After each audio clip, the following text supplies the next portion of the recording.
After this poll, it looks like the Tory Party are well and truly dead. There have been a lot of different polls coming out that make it look like it is a promising future for reform, but people haven't taken them all that seriously because some of them have been quite small polls from polling companies that we haven't even heard of before. But this is by YouGov. This is the real deal, ladies and gentlemen, and they have got Nigel Farage on 25%. 3 points above the Conservative Party on 22%, who are just losing so many voters to the Reform Party at a rapid rate. I don't know how they are going to recover from this. And we've got Keir Starmer, his Labour Party, on 26%, only 1 point ahead of the Reform Party. Now, obviously, that doesn't mean that the Reform Party would get 25% of the seats in Parliament, and we'll wait in the coming days for more predictions as to how many seats this would translate into. But this is absolutely huge news. This is the first YouGov poll since the general election. Let's have a little look at some of the breakdown. And this is quite interesting. So they've got this data here which shows you where people have switched from. Where are Reform getting their voters from? Is it from the Conservative Party, defectors from the Conservatives, or is it from the Labour Party? And if you look here, I know this is a little bit confusing, but you can see 2024 Labour voters, 54% would still vote for the Labour Party. 5% would switch to Reform. A decent switch, but still quite a small number compared to if you look at 2024 Conservative voters, 15% of 2024 Conservative voters are now saying they're ditching the Tories and they are moving to the Reform Party. That's a pretty big movement there. I'm honestly quite surprised to see that the number of 2024 Labour voters still supporting the Labour Party is so high, although it's a little bit misleading here because you've got a very significant number in the don't know pile, 17% in the don't know pile, and you've got their support to other parties spread between various different parties. So you've got Lib Dems, Conservatives, Reform, and the Greens all picking up a few people from 2024 Labour voters. But the key thing here is that it looks like the growth in support for the Reform Party is coming from Conservatives who are switching over. Now, does that mean the Reform Party should focus all of their effort and all of their messaging on pinching more voters from the Conservative Party? Maybe it's going to be quite difficult to have a strong message if you're trying to get people from both the Conservative Party and the Labour Party at the same time, two potentially quite different types of voters. However, the Reform Party, they came second to Labour in 98 seats. A lot of those in the red wall, and the Reform Party are very keen to go for some of those. Some of them they only lost by a really small number of votes. So I think that they have got to do more to win over those Labour voters. Is it not? Are they not making way there because Labour voters feel like Nigel Farage comes across as too right-wing? I don't know. But I also want to show you this, which is the breakdown of the youth vote, which I think is interesting. Zia Youssef, the chairman of the party, tweeted this saying, "Further proof that the Tories are headed for extinction. The only question is how quickly.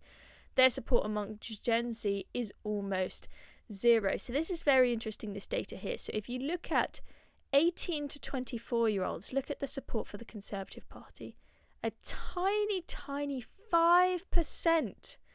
That is absolutely appalling. Reform there on 19%. Now, Labour remain the biggest party support-wise amongst 18 to 24-year-olds on a whopping 36%, but it really does show the Tories are not appealing to young people. It does pick up in 25 to 49-year-olds. I mean, that's quite a wide age range there. They've got 16% there. Now, Reform, they pick up 30% of the 65-plus vote. No wonder the Labour Party are throwing pensioners under the bus and taking away their winter fuel payments, because it looks like only 14% of over 65s are voting for the Labour Party.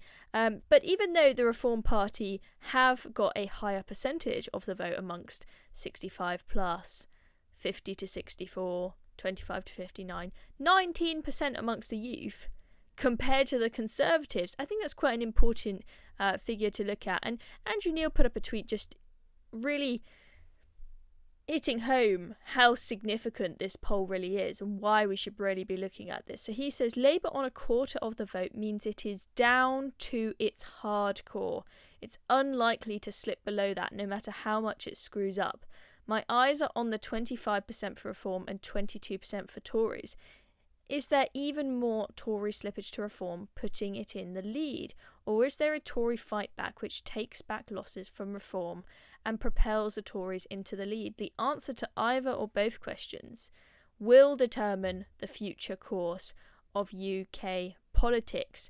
So interesting thoughts from Andrew Neil there. He does not think that it's possible for the Labour Party to drop down below 25%. It's currently on 26%.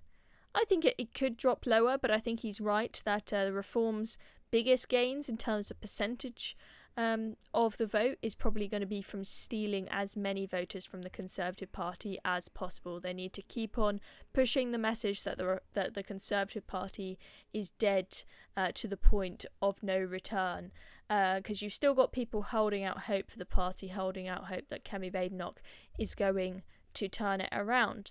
So yeah, that's the update on the polling for the Reform Party. There, I'm sure Nigel Farage will be very excited, and the rest of the Reform Party to see that polling all seems to be working in their favour. And I think what this goes to show is that the few storms that the Reform Party are having. So they had a bit of a storm with Elon Musk, for example, saying he no longer supports Farage. A lot of people were asking after that, oh God, is this going to kill the Reform Party? Is this going to kill support for the Reform Party? They've had quite a few schisms, and the media will go for Nigel as much as they possibly can.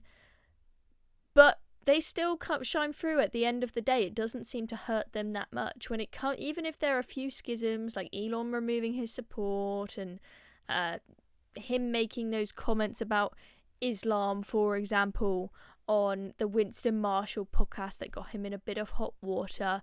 These kind of things, it's small stuff. It doesn't seem to make that much of a difference to the party's success. It's still all going in the right direction for them, it seems, at the moment. Anyway, I'm Chloe Dobbs. Thank you for watching this video. Subscribe to the channel if you haven't already. Still watching? Well, I've got a quick ask for you. Recent UK, we're fighting the woke brigade and inspiring young Brits, but we need your help to go bigger. We're hosting a fundraiser and would love you to sign up and share the link on the big day. It's easy, it makes a massive impact, and there are prizes for top fundraisers. Click the Google form in the description to join us. Cheers very much. Let's keep going together.